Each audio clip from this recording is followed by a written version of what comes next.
आज हम class 8th की साइंस बुक से नोट्स को पढ़ने जा रहे हैं। चैप्टर है the invisible living world beyond our necked आई। क्या आपने कभी सोचा है कि हमारे आसपास बहुत सारी ऐसी लिविंग थिंग्स मौजूद हैं जिन्हें हम अपनी नेक्ड आई से नहीं देख सकते। ये इतने छोटे होते हैं कि हमारी आंखों से दिखाई नहीं देते। इन्हें माइक्रो ऑर्गेनिज्म कहा जाता है। माइक्रो ऑर्गेनिज्म कई प्रकार के होते हैं, जैसे वायरस, बैक्टीरिया, फंगी, प्रोटोजोआ और एल्गी। यह चैप्टर हमें इस एक ऐसी दुनिया के बारे में बताता है जो हमारी आंखों से दिखाई नहीं देती लेकिन चारों ओर मौजूद होती है। इस इनविजिबल लिविंग वर्ल्ड को समझने में लेंसेज और माइक्रोस्कोप ने बहुत बड़ी भूमिका निभाई है। माइक्रोस्कोप की मदद से साइंटिस्ट्स ने इन टाइनी ऑर्गेनिज्म को देखा, उनके बारे में जाना और यह समझा कि ये हमारी लाइफ को कैसे इफेक्ट करते हैं। इस चैप्टर में हम सेल यानी लाइफ की बेसिक यूनिट के बारे में भी सीखेंगे। साथ ही यह भी जानेंगे कि माइक्रो ऑर्गेनिज्म हमारे जीवन के से कितने गहराई से जुड़े हुए हैं। टॉपिक है the limits of human vision and discovery of lenses, यानी इंसान की नज़र कहाँ तक सीमित है और लेंसेज की खोज। अब सवाल आता है कि हम इन माइक्रो ऑर्गेनिज्म को पहले क्यों नहीं देख पाए।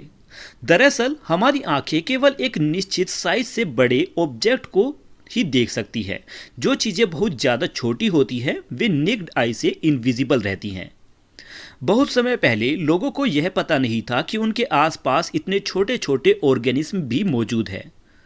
फिर लोगों ने देखा कि अगर किसी कर्व्ड ग्लास से किसी छोटी चीज़ को देखा जाए तो वह बड़ी दिखाई देती है।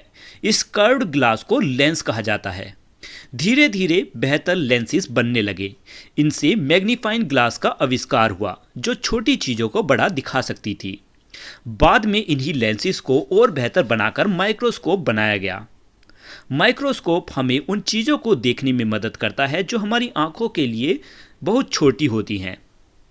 इसी कारण आज हम माइक्रो ऑर्गेनिज्म और माइक्रोस्कोपिक वर्ल्ड की स्टडी करेंगे।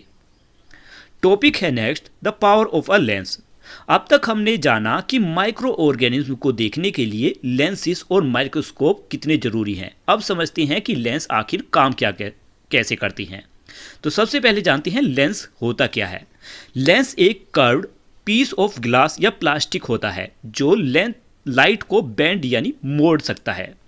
जब किसी ऑब्जेक्ट से आने वाली लाइट रेज लेंस से होकर गुजरती हैं तो लेंस उन रेज को एक खास तरीके से मोड़ देता है। इससे ऑब्जेक्ट की इमेज बड़ी दिखाई देने लगती है। इसी प्रोसेस को मैग्निफिकेशन कहते हैं। यही कारण है कि छोटी से छोटी चीज़ें भी हमें बड़ी और साफ दिखाई देती है। नेक्स्ट टॉपिक माइक्रोस्कोप क्या होता है। माइक्रोस्कोप एक ऐसा साइंटिफिक इंस्ट्रूमेंट है जो लेंसेज का इस्तेमाल करके टाइनी ऑब्जेक्ट को कई गुना बड़ा दिखाता है। इसकी मदद से हम उन चीज़ों को भी देख सकते हैं जो नेक्ड आई से यानी हमारी साफ हमारी नज़रों से दिखाई नहीं देती। Types of microscope.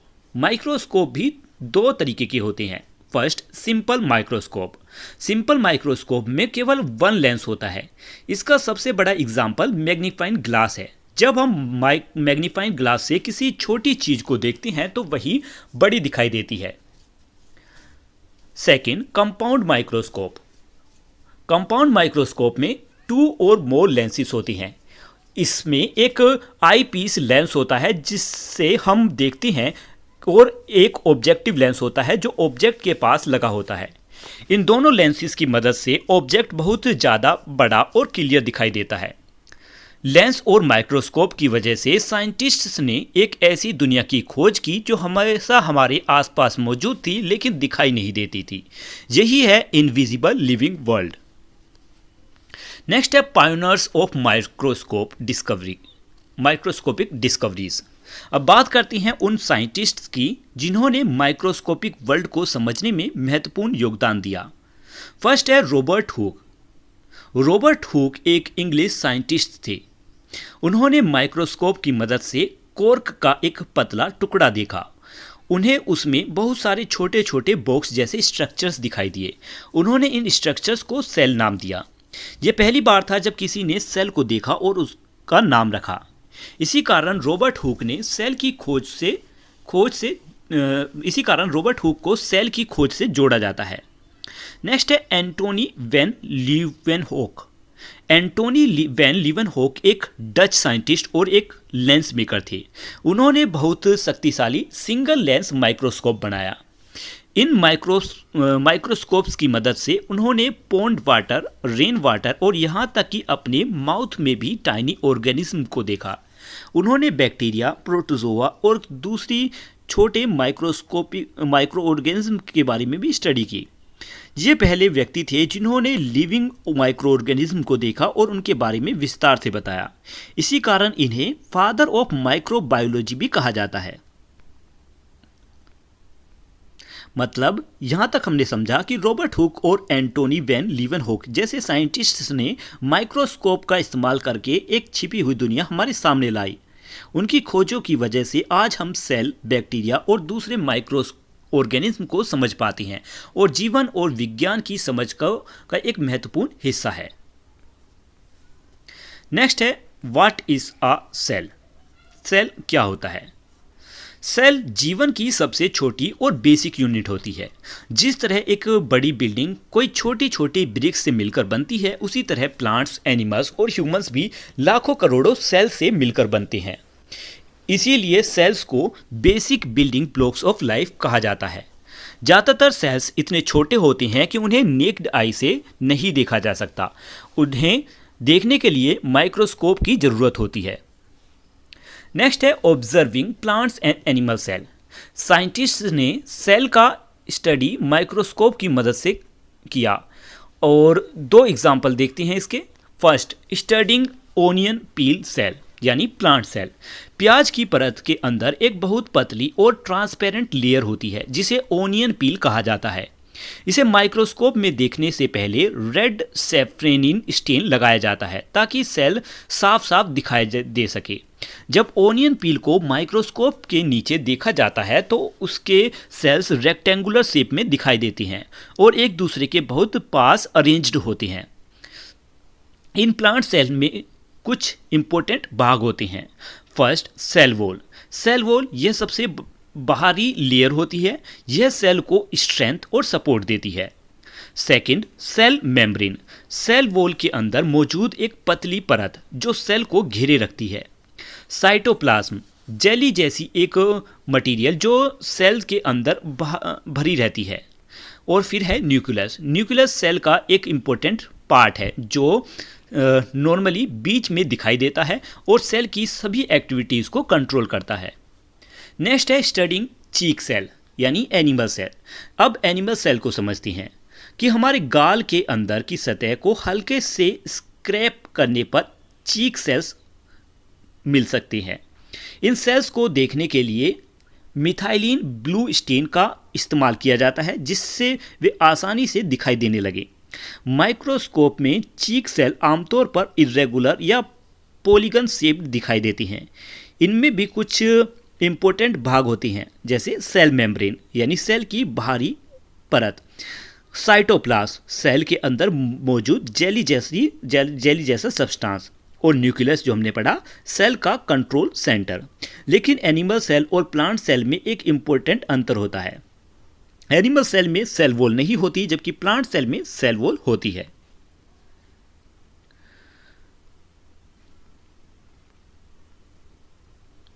Next topic. अब क्वेश्चन ये है कि अब तक हमने सेल के पार्ट्स के बारे में सीखा, लेकिन क्या कभी सेल एक जैसे होते हैं? तो इसका जवाब है नहीं। सेल की शेप, साइज और स्ट्रक्चर अलग अलग हो सकती हैं। ऐसा इसलिए होता है क्योंकि हर सेल का काम अलग होता है। जिस काम के लिए सेल बना होता है उसकी शेप भी उसी के अनुसार होती है। टॉपिक है variation in shape and structure of cells. First is muscle cell. Muscle cell आमतौर पर स्पिंडल शेप होती है यानी बीच से चौड़ी और दोनों सिरों से पतली।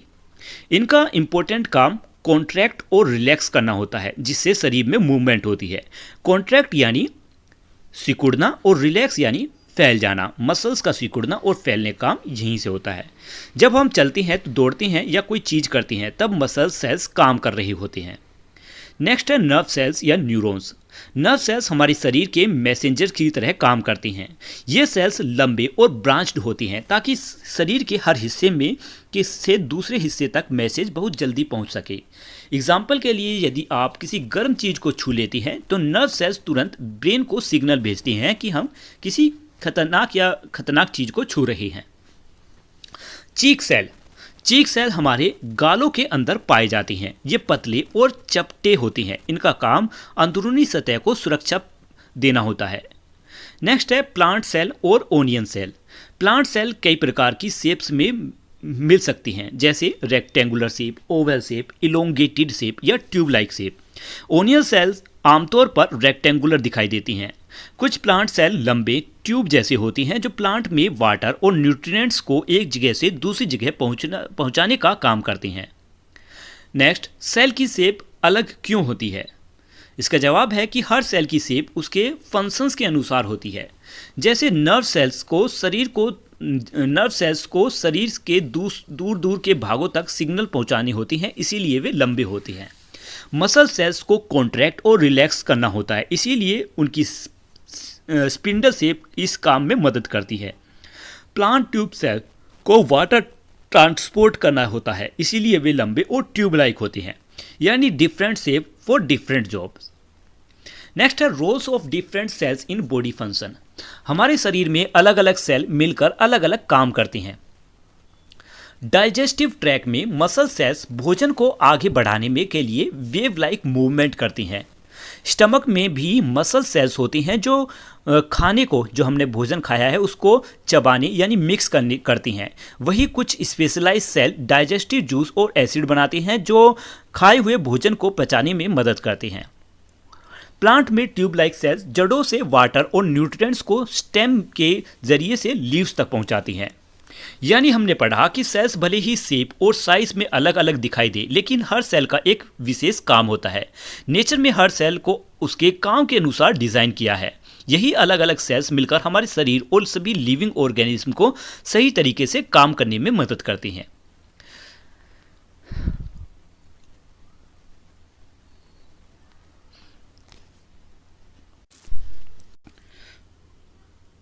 नेक्स्ट टॉपिक है what are the levels of organisation in the body of a living organism. यहाँ लिखा है कि सभी लिविंग ऑर्गेनिज्म, चाहे वो प्लांट हो या एनिमल, सभी की स्ट्रक्चर एक ऑर्गेनाइज वे में, सिस्टमेटिक और हायरार्किकल वे में बना हुआ होता है।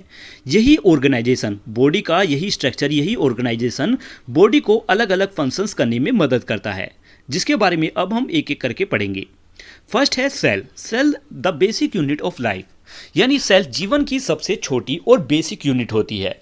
जिस तरह ईंट एक दीवार का बिल्डिंग ब्लॉक होती है, उसी तरह सेल भी जीवन का एक बिल्डिंग ब्लॉक होता है। हर सेल अपने आप कुछ इंपॉर्टेंट काम करता है, जैसे न्यूट्रिशन लेना, एनर्जी बनाना और नए सेल बनाना। नेक्स्ट है tissue, groups of similar cell. जब कई एक समान तरीके के सेल्स एक साथ मिलकर एक विशेष काम करते हैं तो वे टिश्यू बनती हैं। एग्जाम्पल के लिए मसल टिश्यू मूवमेंट में मदद करती हैं। नर्व टिश्यू मैसेजेस या सिग्नल्स भेजती हैं। यानी टिश्यूज ऑर्गन्स को सपोर्ट देती हैं और स्पेशलाइज वर्क करने में मदद करती हैं। Third, organ structure form by different tissue. जब अलग अलग टिश्यू मिलकर किसी एक खास काम को पूरा करती हैं तब ऑर्गन बनता है। एग्जाम्पल के लिए हार्ट पूरे शरीर में ब्लड पंप करता है। स्टमक, ये ऑर्गन है, ये सभी भोजन को पचाने में मदद करता है। लीफ प्लांट में फोटोसिंथेसिस कराती है। यानी हर ऑर्गन का अपना एक स्पेशल स्ट्रक्चर और स्पेशल फंक्शन होता है। नेक्स्ट है ऑर्गन सिस्टम, यानी ग्रुप ऑफ ऑर्गन्स। जब कई ऑर्गन्स मिलकर एक बड़ा काम करती हैं तो वे ऑर्गन सिस्टम बनाती है। जैसे डाइजेस्टिव सिस्टम, इसमें माउथ, स्टमक और इंटेस्टाइन शामिल होती है। इनका काम भोजन को पचाना और न्यूट्रिशन को एब्जॉर्ब करना होता है। नेक्स्ट, रेस्पिरेटरी सिस्टम, इसमें लंग्स और विंड पाइप शामिल होते हैं। ये हमें ब्रीथिंग में मदद करती हैं। नेक्स्ट, सर्कुलेटरी सिस्टम, इसमें हार्ट और ब्लड वेसल्स शामिल होते हैं। ये पूरे शरीर में ब्लड का ट्रांसपोर्ट करता है। हर ऑर्गन सिस्टम शरीर में किसी इंपॉर्टेंट वर्क को संभालता है। नेक्स्ट है ऑर्गेनिज्म यानी कंप्लीट लिविंग बीइंग। जब सभी ऑर्गन सिस्टम मिलकर काम करती हैं तब एक कंप्लीट लिविंग ऑर्गेनिज्म बनता है, जैसे प्लांट, रैबिट, ह्यूमंस, एनिमल्स। एक ऑर्गेनिज्म जीवन की सभी प्रोसेस करता है, जैसे ग्रोथ करना, चाहे प्लांट हो या एनिमल, ग्रोथ करना, डेवलपमेंट करना, रिस्पॉन्स टू इन्वायरमेंट और रिप्रोडक्शन। ये सभी एक ऑर्गेनिज्म की प्रोसेस हैं। तो यानी हमने यहाँ पढ़ा कि छोटे सेल्स मिलकर टिश्यू बनाती हैं, टिश्यूज मिलकर ऑर्गन्स बनाती हैं, ऑर्गन मिलकर ऑर्गन सिस्टम बनाती हैं और सभी ऑर्गन सिस्टम मिलकर एक पूरा लिविंग ऑर्गेनिज्म बनाती हैं। यानी हमारा शरीर एक वेल ऑर्गेनाइज्ड स्ट्रक्चर से बना होता है, जिसमें सेल सबसे छोटी यूनिट है और ऑर्गेनिज्म सबसे बड़ी। हर यूनिट का एक अलग स्ट्रक्चर होता है जिससे पूरा जीवन सही तरीके से काम कर पाता है।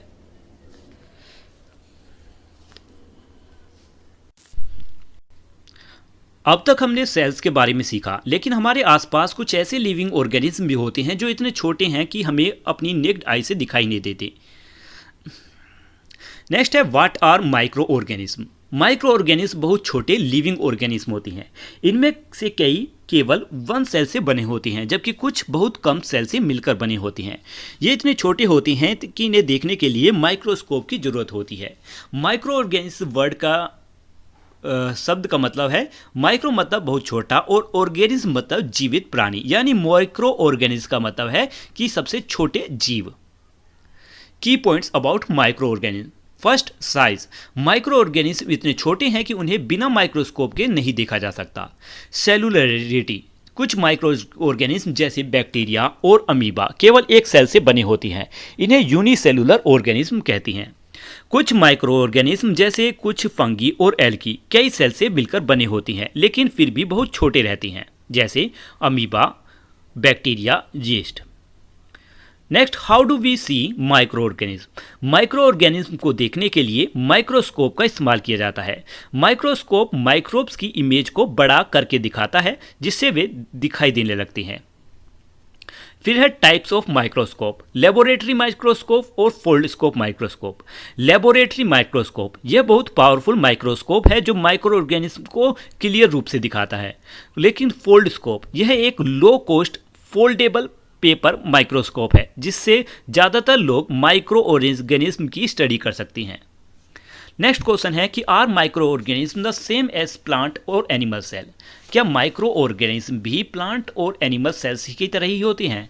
तो जवाब है कि माइक्रो ऑर्गेनिज्म और प्लांट एनिमल सेल से कुछ सिमिलरिटीज होती हैं, कि जैसे कई माइक्रोब्स में सेल मेम्ब्रेन, साइटोप्लाज्म और न्यूक्लियस पाए जाती हैं, लेकिन उनकी साइज, स्ट्रक्चर और लाइफ प्रोसेस प्लांट और एनिमल सेल से अलग हो सकती है। इसीलिए सभी माइक्रो ऑर्गेनिज्म बिल्कुल प्लांट या एनिमल सेल जैसे नहीं दिखते। फिर क्वेश्चन है कि हम माइक्रो ऑर्गेनिज्म को कहाँ पा सकते हैं? तो माइक्रो ऑर्गेनिज्म लगभग हर जगह पाई जाती हैं, वाटर में, सोइल में, एयर में और यहाँ तक कि लिविंग बीइंग में। नेक्स्ट है कि माइक्रो ऑर्गेनिज्म इम्पोर्टेंट क्यों है? तो माइक्रो ऑर्गेनिज्म नेचर और हमारे जीवन में बहुत इंपॉर्टेंट भूमिका निभाती हैं। फर्स्ट, डिकम्पोज वेस्ट में ये मरे हुए पौधों और जीवों को सड़ाकर वेस्ट को ब्रेक डाउन करती हैं। नेक्स्ट, रिसाइकल न्यूट्रिएंट्स, ये न्यूट्रिएंट्स को वापस इन्वायरमेंट में पहुंचाते हैं, जिससे इकोसिस्टम संतुलित रहता है। नेक्स्ट, सपोर्ट प्लांट ग्रोथ, कुछ माइक्रोब्स पौधों को ग्रोथ में मदद करती हैं। हेल्प इन डाइजेशन, हमारे इंटेस्टाइन में रहने वाले कुछ बेनिफिशियल बैक्टीरिया भोजन को पचाने में मदद करते हैं। नेक्स्ट, फूड और मेडिसिन, माइक्रो ऑर्गेनिज्म का इस्तेमाल दही, ब्रेड और कई मेडिसिन बनाने में भी इस्तेमाल किया जाता है। नेक्स्ट टॉपिक है how are we connected to microbes, कि हम माइक्रोब से कैसे जुड़े हुए हैं। असल में माइक्रोब्स केवल लेबोरेटरीज या बुक्स तक सीमित नहीं है, वे हमारी डेली लाइफ का एक इम्पोर्टेंट हिस्सा हैं। आपने देखा होगा कि जब ब्रेड, फ्रूट्स या वेजिटेबल्स को लंबे समय तक बाहर छोड़ दिया जाता है तो उन पर सफ़ेद, हरे या काले रंग की कॉटन लाइक लेयर बनने लगती है। ये माइक्रोबल ग्रोथ होती है जो आमतौर पर फंगी के कारण होती है। ये माइक्रोब्स हवा, पानी, मिट्टी या किसी दूसरी सतह से भोजन तक पहुंच जाते हैं और धीरे धीरे उसे खराब कर देती हैं। जैसे फूड स्पॉइलेज, जब माइक्रोब्स भोजन पर बढ़ने लगती हैं तो भोजन खराब होने लगता है, इसे फूड स्पॉइलेज कहती हैं। एग्जाम्पल मोल्डी ब्रेड यानी फफूंदी लगी ब्रेड, फिर सड़े हुए फल, खराब सब्जियां। इसीलिए भोजन को सही तरीके से स्टोर करना बहुत ज़रूरी होता है। फिर है माइक्रोब्स कहाँ पाई जाती हैं, तो माइक्रोब्स लगभग हर जगह मौजूद है। फूड में, प्लांट सरफेस पर, वाटर्स पर, लिविंग बींग्स पर, एक्सट्रीम इन्वायरमेंट में। नेक्स्ट है माइक्रोबियल डाइवर्सिटी। सभी माइक्रोब्स एक जैसे नहीं होते, वे अलग अलग शेप्स में पाए जाती हैं, स्पेरिकल, रोड शेप, स्पाइरल और इरेगुलर। उनकी साइज, स्ट्रक्चर और फंक्शंस भी अलग अलग हो सकती हैं। इसी डाइवर्सिटी की वजह से माइक्रोब्स अलग इस जगहों पर जीवित रह पाती हैं और अलग अलग काम कर पाती हैं। नेक्स्ट है की players in cleaning the environment. Microbes, विशेषकर बैक्टीरिया और फंगी, नेचर में सफाई कर्मी कहलाती हैं। ये मरे हुए पौधों और जानवरों के अवशेषों को छोटे छोटे सब्सटेंसेस में तोड़ देती हैं। इसी प्रोसेस को डीकम्पोजिशन कहती हैं। यदि डीकम्पोजिशन ना हो तो पृथ्वी पर कचरा और मरे हुए जीवों के अवशेष जमा होते रहेंगे। नेक्स्ट है मैन्योर फॉर्मेशन। जब फलों और सब्जियों के छिलके, सूखी पत्तियां और दूसरे ऑर्गेनिक वेस्ट कुछ समय तक नमी वाली मिट्टी में पड़े रहते हैं तो माइक्रोब्स उन पर धीरे धीरे उन्हें तोड़ देती हैं। इससे कंपोस्ट या मैनर बनता है, यानी एक खाद।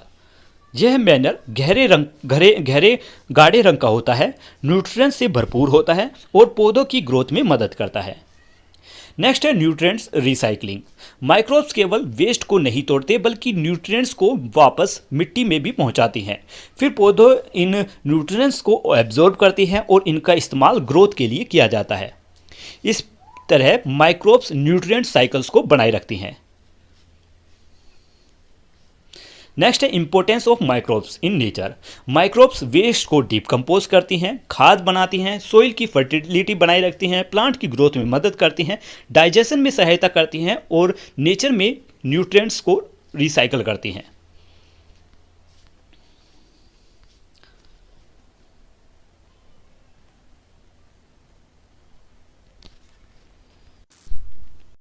Next topic, why don't microbes spoil pickles and मुरब्बा।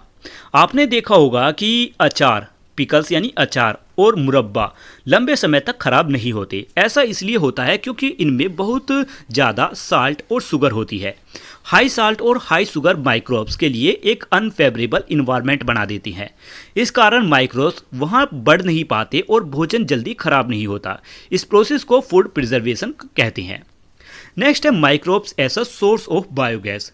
कुछ बैक्टीरिया और फंगी ऐसी जगहों पर जीवित रह सकती हैं जहां ऑक्सीजन नहीं होती। ऐसी सिचुएशन को एनी और एरोबिक कंडीशन कहते हैं। ये माइक्रोब्स पौधों और जानवरों के वेस्ट को तोड़कर गैस बनाती हैं, जैसे मीथेन गैस और कार्बन डाइऑक्साइड गैस। इसमें मीथेन सबसे इम्पोर्टेंट होती है।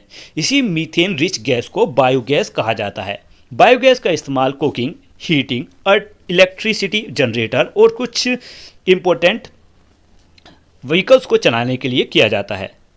नेक्स्ट है फर्मेंटेशन एंड राइजिंग ऑफ डफ। यीस्ट एक फंगस है। इसका इस्तेमाल ब्रेड, केक और दूसरे सब्सटेंसेस बनाने के लिए किया जाता है। जब यीस्ट को फ्लोर में यानी आटा और गर्म पानी के साथ मिलाया जाता है तो वह शुगर का फर्मेंटेशन शुरू कर देता है। इस दौरान कार्बन डाइऑक्साइड गैस बनती है। यह गैस छोटे छोटे बबल्स बनाती है जिसे डफ यानी मैदा फूल जाता है और सॉफ्ट तथा फ्लफी बन जाता है। इसी कारण ब्रेड और केक हल्के और मुलायम बनते हैं। नेक्स्ट है formation of curd and other fermented foods. दही बनने में लैक्टोबैसिलियस नाम का बैक्टीरिया इंपॉर्टेंट भूमिका निभाता है। दूध में मौजूद लैक्टोज यानी मिल्क शुगर को ये बैक्टीरिया लैक्टिक एसिड में बदल देती हैं। यानी लैक्टिक एसिड बनने से दूध खट्टा हो जाता है, दूध गाढ़ा होकर दही में बदल जाता है। लेकिन ध्यान रहे, वार्म मिल्क में, गर्म दूध में दही जल्दी जमता है क्योंकि बैक्टीरिया तेजी से बढ़ती है, जबकि ठंडे दूध में बैक्टीरिया की एक्टिविटी कम हो जाती है, इसलिए दही आसानी से नहीं जमती। नेक्स्ट है नाइट्रोजन फिक्सेशन। पौधों को ग्रोथ के लिए नाइट्रोजन की ज़रूरत होती है, लेकिन ज़्यादातर पौधे हवा में मौजूद नाइट्रोजन गैस का सीधा इस्तेमाल नहीं कर सकते। यहाँ राइजोबियम बैक्टीरिया मदद करती हैं। ये बैक्टीरिया बीन्स, पीस और लेंटिस जैसे लेग्यूमिनियस प्लांट्स की जड़ों में पाए जाते हैं। राइजोबियम हवा की नाइट्रोजन को ऐसे कंपाउंड्स में बदल देती हैं जिन्हें पौधे आसानी से इस्तेमाल कर सकती हैं। इसी प्रोसेस को नाइट्रोजन फिक्सेशन कहती हैं। इससे मिट्टी की फर्टिलिटी बढ़ती है। नेक्स्ट है एल्गी इन वेस्ट वाटर ट्रीटमेंट। कुछ माइक्रोस्कोपिक एल्गी जैसे क्लोरीला और स्पिरुलिना पानी में पाई जाती हैं। ये फोटोसिंथेसिस कराती हैं और पानी की क्लियरिटी सुधारने में मदद करती हैं। इससे इस्तेमाल वेस्ट वाटर ट्रीटमेंट प्लांट्स में किया जाता है। इसका इस्तेमाल वेस्ट वाटर ट्रीटमेंट प्लांट्स में किया जाता है। ये पानी से हार्मफुल सब्सटेंसेस हटाने में मदद करते हैं। कुछ एल्गी का इस्तेमाल हेल्थ सप्लीमेंट के रूप में भी किया जाता है। कुछ और बेनिफिट्स माइक्रोब्स के। माइक्रो ऑर्गेनिज्म हमें दूसरे तरीके से भी लाभ पहुंचाती हैं, जैसे वाटर प्यूरिफिकेशन में मदद करने में,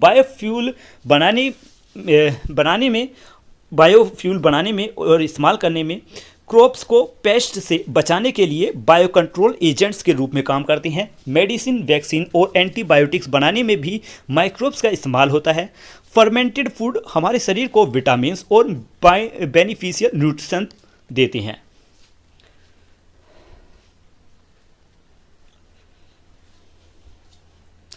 अब आगे पढ़ते हैं। सेल को लाइफ की बेसिक यूनिट क्यों कहा जाता है?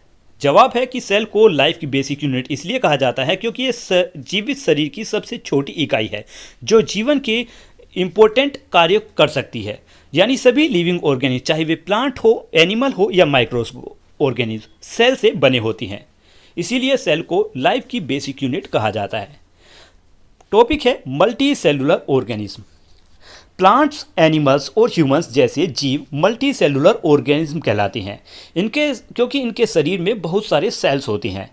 इन ऑर्गेनिज्म में अलग अलग सेल्स अलग अलग काम करती हैं। एग्जाम्पल, मसल सेल मूवमेंट में काम करती हैं, नर्व सेल्स मैसेज भेजने में और स्किन सेल प्रोटेक्शन में। ये सभी सेल्स मिलकर काम करती हैं और पूरे ऑर्गेनिज्म को जीवित रखती हैं। नेक्स्ट है यूनिसेलुलर ऑर्गेनिज्म। कुछ ऑर्गेनिज्म केवल एक ही सेल से बने होते हैं, इन्हें यूनिसेलुलर ऑर्गेनिज्म कहते हैं। इनमें वही एक सेल जीवन के सभी कार्य करता है, जैसे nutrition, growth, movement, reproduction, response to environment. Example हैं इसके बैक्टीरिया, अमीबा और जीस्ट। यानी ये एक अकेले सेल से पूरा जीव बना होता है। नेक्स्ट है component and structures of cell. Cell membrane, nucleus, cell wall, ये इसके बारे में हम पढ़ चुके हैं। सेल मेम्ब्रेन यही सेल की बाहरी सीमा होती है। यह कंट्रोल करती है कि कौन सी चीज़ सेल के अंदर जाएगी और कौन सी बाहर निकलेगी। न्यूक्लियस कंट्रोल सेंटर होता है, यह सेल की सभी एक्टिविटीज़ को कंट्रोल करता है। सेल वॉल, प्लांट सेल और फंगल सेल में सेल वॉल होती है, यह सेल को मजबूती और सुरक्षा देती है। नेक्स्ट है बैक्टीरियल सेल। बैक्टीरियल दूसरे सेल से थोड़े अलग होती हैं। बैक्टीरिया, इनमें न्यूक्लियस नहीं होता। इनका जेनेटिक मटेरियल एक स्पेशल एरिया में पाया जाता है जिसे न्यूक्लियोइड कहते हैं। नेक्स्ट है स्पेशल फीचर्स इन सेल, कि सेल के अंदर कई छोटे छोटे स्ट्रक्चर्स होती हैं जिन्हें ऑर्गेनेल्स कहते हैं। इन ऑर्गेनेल्स का अपना स्पेशल काम होता है। इन छोटे स्ट्रक्चर्स को देखने के लिए ज़्यादा शक्तिशाली माइक्रोस्कोप की ज़रूरत पड़ती है, जैसे इलेक्ट्रॉन माइक्रोस्कोप की। इलेक्ट्रॉन माइक्रोस्कोप बहुत पावरफुल माइक्रोस्कोप है। यह सेल को लगभग इतने टाइम्स तक मैग्नीफाई कर सकता है, यानी 10⁶ टाइम्स तक। इससे वैज्ञानिक बहुत छोटे स्ट्रक्चर्स को भी देख सकती हैं। नेक्स्ट है डाइवर्सिटी इन सेल। सभी सेल एक जैसे नहीं होते, उनकी शेप, साइज और स्ट्रक्चर उनके फंक्शंस के अनुसार बदलती है। इनके बारे में भी हम पढ़ चुके हैं। Next, where do we find micro organism.